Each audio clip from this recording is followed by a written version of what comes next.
विजयनगर के राजा कृष्णदेव राय को अद्भुत व विलक्षण चीजों का संग्रह करने का बहुत शौक था।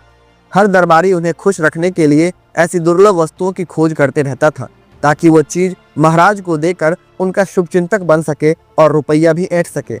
एक बार एक दरबारी ने एक अनोखी चाल चली।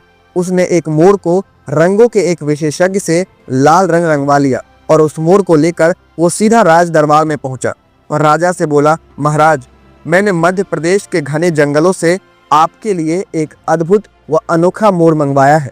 राजा कृष्णदेव राय ने उस मोर को बड़े गौर से देखा।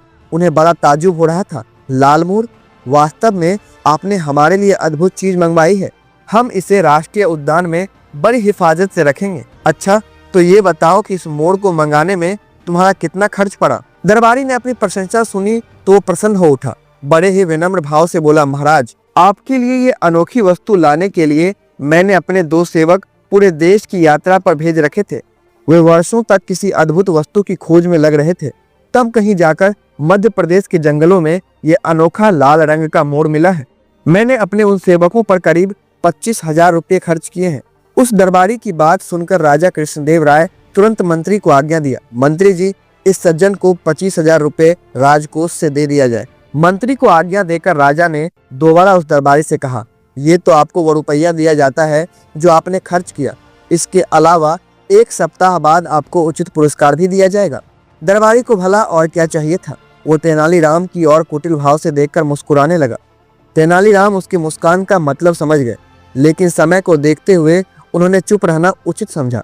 तेनालीराम भी ये समझ गए थे कि लाल रंग का मोर किसी भी देश में नहीं होता है, कहीं भी नहीं पाया जाता है।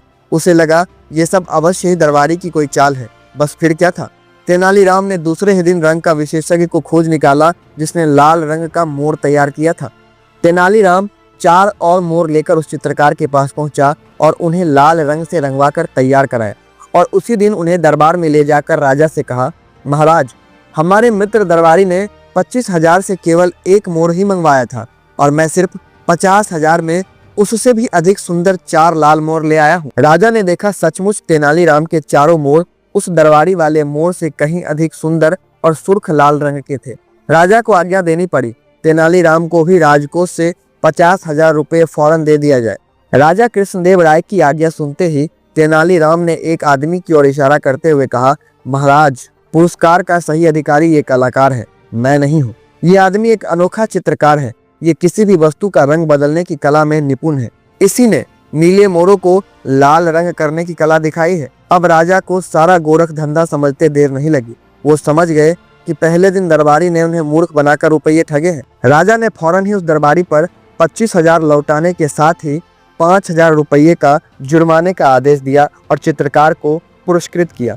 दरबारी भी बेचारा क्या करता, वो तेनालीरामन से पंगा लेकर खुद ही उल्टे फंस चुका था और उसे लालच के कारण 5,000 रुपये जुर्माना भरना पड़ा। अब राजा कृष्णदेव राय इस बार फिर तेनालीरामन की चतुरता से बहुत प्रसन्न हुए और इसी तरह की तेनालीरामन की रोचक कहानियां सुनने के लिए पुराण चर्चा को सब्सक्राइब करें और कमेंट करके बताएं कि आपको ये कहानी कैसी लगी है। आपका बहुत बहुत धन्यवाद।